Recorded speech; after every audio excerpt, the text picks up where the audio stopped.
For months, leading up to a brutal attack in the small town of Dietrich, Idaho, 3 white high school football players were accused of hurling racist epithets at their black, mentally disabled teammate. In a lawsuit by the victim's family, the boy was often the target of racism and bullying. Members of the Dietrich High School football team allegedly called the victim racist names, such as Kool-Aid, Chicken Eater, Watermelon, and the N-word. John R.K. Howard, the accused ringleader of the torment, allegedly pulled up a Confederate flag on his computer while ordering the boy to recite the lyrics of an N-word-laced song called Notorious KKK. Dietrich coaches also allegedly encouraged other players to fight the boy, at one point knocking him unconscious while other students shouted racist catcalls.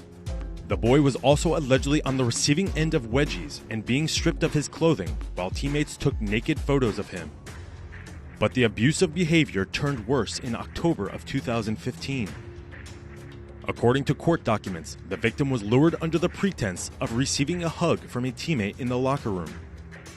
He was then bent over and had a coat hanger inserted and kicked in his rectum repeatedly. The victim's injuries were so bad, he needed to go to 2 hospitals for treatment.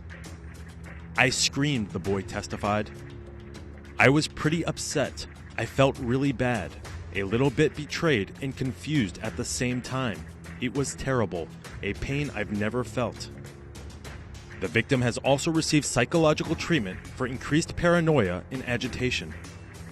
Howard faced life in prison with his previous charge of forcible penetration by a foreign object. He pleaded guilty to the charge injury of a child, a lesser felony charge. The sex crime charges have been dropped. He will avoid prison and jail time.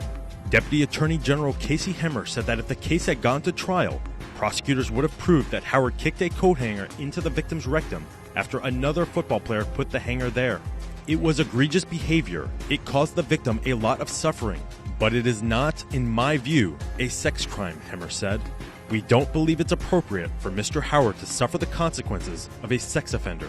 Howard will serve 2 to 3 years of probation and up to 300 hours of community service. If Howard completes the probation and doesn't commit any more crimes, his conviction will be removed. For FoxNews.com, I'm Rob Demetrius.